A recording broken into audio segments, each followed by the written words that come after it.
Podcast HMK Unesa, podcast seru, menarik, podcast anak kimia. Podcast HMK, Podcastnya anak kimia.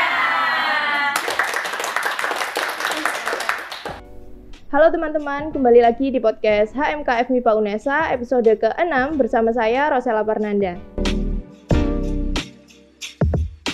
Episode kali ini kita akan membahas mengenai program pertukaran mahasiswa, tentunya dengan narasumber spesial yaitu Kak Ihya. Halo Kak Ihya.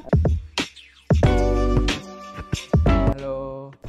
Mungkin Kak Ihya bisa perkenalkan diri terlebih dahulu. Oke, sebelumnya salam kenal semuanya. Perkenalkan, nama saya Muhammad Ihya Ulmudin.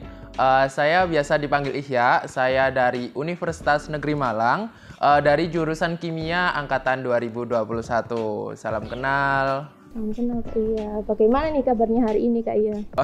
Kalau ditanya kabarnya, alhamdulillah cukup baik. Kalau dari Resoleh sendiri? Alhamdulillah baik juga. Iya.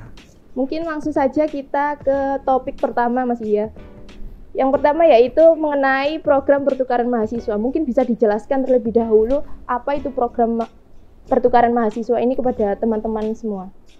Oke. Kalau ditanya apa itu program pertukaran mahasiswa, jadi program ini itu bisa dikatakan diselenggarakan salah satunya itu oleh departemen dari masing-masing universitas itu sendiri. Nah, karena ini diselenggarakan oleh departemen, jadi bisa dikatakan ini kayak semacam kerjasama. Jadi pihak universitas melakukan kerjasama dengan berbagai universitas yang lain, kemudian mengirimkan mahasiswa dari departemen tersebut ke universitas yang lain gitu, selaku partnership dari setiap universitas kayak gitu. Nah, aku salah satu di antara teman-teman yang lain yang dikirim atau didelegasikan menjadi pertukaran mahasiswa ke Unesa ini gitu.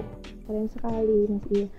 Mungkin Mas Ihya bisa menceritakan mengenai motivasinya mendaftar program pertukaran mahasiswa ini, Mas. Oke, kalau ditanya motivasi sih sebenarnya aku nggak ada motivasi ya untuk daftar pertukaran mahasiswa ini, karena bisa dikatakan saya mendaftar itu karena ada kayak semacam support dari salah satu dosen yang ada di UM, kayak semacam rekomendasi kayak gitu. Nah, salah satu di antara persyaratan untuk mendaftar pertukaran mahasiswa ini itu selain CV yang diajukan juga perlu adanya surat rekomendasi dari dosen. Nah, aku adalah salah satu di antara mahasiswa yang bisa dikatakan nih beruntung dapat ajuan surat rekomendasi dari dosen gitu. Jadi kenapa nggak dicoba aja? Siapa tahu beruntung ternyata didelegasikan salah satunya gitu. Keren sekali Kak Ihya. Mungkin pertanyaan selanjutnya, mengapa Mas Ihya memilih Unesa sebagai tempat pertukaran mahasiswa ini? Apakah memang dari sananya dianjurkan ke Unesa atau Mas Ihya memilih sendiri begitu? Oke, kenapa kok milih Unesa sebagai tempat tujuan untuk pertukaran mahasiswa? Sebenarnya UM sendiri itu banyak kerjasama dengan berbagai universitas. Nah, salah satunya Unesa. Sebenarnya saya ini itu diterimanya di Bandung. Nah, karena bisa dikatakan jauh dari rumah, kemarin itu sempat bisa dikatakan diskusi lah tindak lanjutnya dengan pertukaran ini. Kok saya ditempatkan jauh, diterimanya di jauh gitu kan. Nah, terus setelah diskusi dengan pihak universitas, terutama departemen terkait itu, akhirnya disepakati bahwasanya nanti akan ditindaklanjuti dengan dipindahkan ke mungkin yang lebih dekat kerjasamanya gitu kan. Akhirnya diputuskan saya ditempatkan di Unesa gitu. Lebih tepatnya saya nggak ada privilege untuk menentukan saya mau ditempatkan di mana gitu loh. Jadi ya terserah departemen. Kalau misalkan kejauhan bisa didiskusikan lebih lanjut gitu aja sih. Oh gitu, baik Mas. Mungkin selanjutnya bisa diceritakan mengenai perjuangan Mas Ihya untuk bisa mendaftar ke program pertukaran mahasiswa ini. Oke, untuk perjuanganku sendiri itu mungkin lebih ke bagian CV-nya ya. Karena untuk surat rekomendasi itu kan bisa dikatakan aku dapat karena ada anjuran dari dosen yang bisa dikatakan siap untuk memberikan surat rekomendasinya itu. Jadi mungkin lebih ke seleksi CV-nya, karena CV di sini itu bisa dikatakan track record aku sendiri dari maba sampai detik ini. Nah, itu kan CV itu nggak bisa sembarangan buat ngisi. Di situ kan ada data diri, terus habis itu ada rekam jejak terkait organisasi, kompetisi dan lain sebagainya gitu kan. Mungkin lebih ke perjuangan dalam mengisi CV itu sendiri, karena mungkin bagi teman-teman yang ikut organisasi itu lebih susah untuk gimana ya, dapat sertif itu gampang, dengan ikut kepanitiaan itu dapat.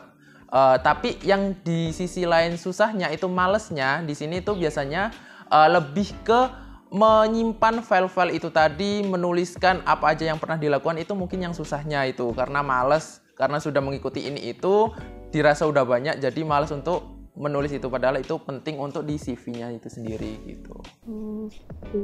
Mungkin selanjutnya pasti kan ada bedanya nih Mas, kuliah di UNESA sekarang ini sama di Universitas Negeri Malang yang Mas dulu kuliah gitu.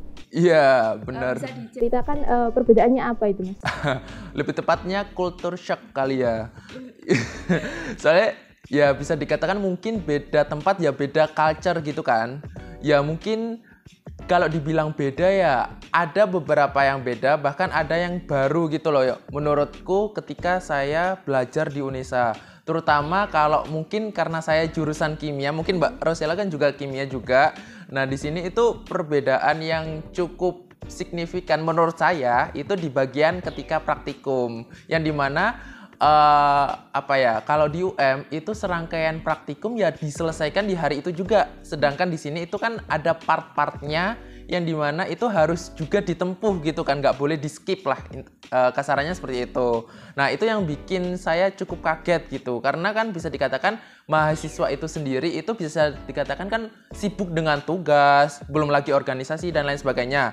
Nah karena kesibukan itu tadi ditambah dengan berbagai serangkaian praktikum, ya bisa dikatakan agak bentrok lah itu tadi. Di sisi lain saya kan di UM juga ada kesibukan lain yang dimana mengharuskan tiap minggu saya ke sana. Jadi bisa dikatakan agak susah ngatur waktunya ketika di Surabaya dan juga ketika diharuskan ke Malang kayak gitu. Tapi Mas Ihya apa sudah bisa beradaptasi selama beberapa minggu ini? Alhamdulillah sudah bisa beradaptasi. Lebih tepatnya teman-teman yang ada di UNESA ini cukup bisa dikatakan mengertilah keadaan saya ketika di UNESA gitu.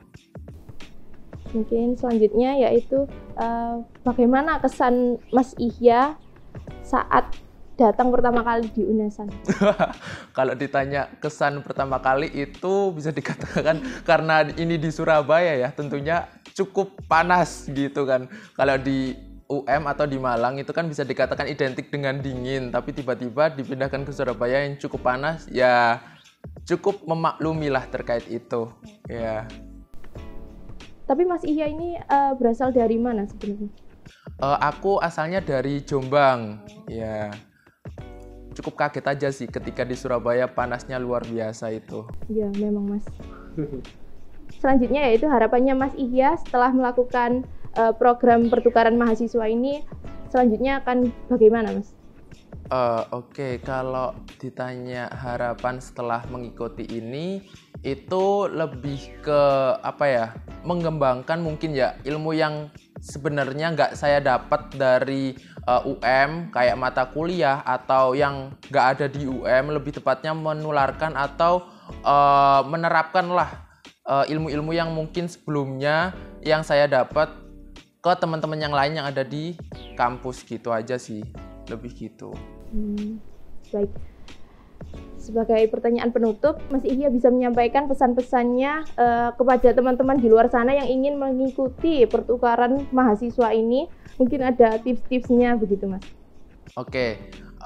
Untuk pesan-pesan teman-teman yang ada di sana yang ingin mengajukan pertukaran mahasiswa seperti saya, mungkin itu bisa pertama lebih ke memperbaiki track record kita selama ada di kampus. Kan pertukaran ini bisa dikatakan bisa dilakukan ketika berada di semester 3 atau ya di semester 3. mulainya di situ. Nah, itu bisa memperbaiki track recordnya dari semester 1 atau dari maba itu sendiri. Nah, ketika track recordnya udah bagus, bisa dicantumkan di CV. Jangan lupa sering-sering update juga di LinkedIn kalian, karena itu mungkin bisa jadi salah satu penilaian dari pertukaran mahasiswa itu sendiri. Kemudian jangan lupa yang paling penting itu rekomendasi dari dosen. Jadi kita harus menjalin hubungan yang baik juga dengan dosen. Barangkali nanti ada info terkait ini itu, kita bisa dikasih tahu lebih dulu gitu. Intinya lebih sering-sering mendekatkan diri lah ke dosen. Bukan kata caper ya, lebih tepatnya lebih ke lebih banyak-banyak interaksi deh sama dosen gitu. Karena itu nanti yang bakal dinotis oleh dosen untuk memberikan surat rekomendasi itu sendiri kayak gitu. Nah, untuk tips and triknya ya itu tadi sih, kurang lebih dari apa yang tak sampaikan barusan gitu. Oke, terima kasih Mas Iya atas waktunya, atas pemberian informasi terhadap teman-teman ini mengenai program pertukaran pelajar ini. Yeah, terima kasih, ini sangat bermanfaat untuk kita semua. Sekian dari kami, kurang lebihnya mohon maaf. Nantikan podcast-podcast selanjutnya hanya di media sosial HMK FMIPA UNESA, Podcast HMK. Podcastnya Anak Kimia.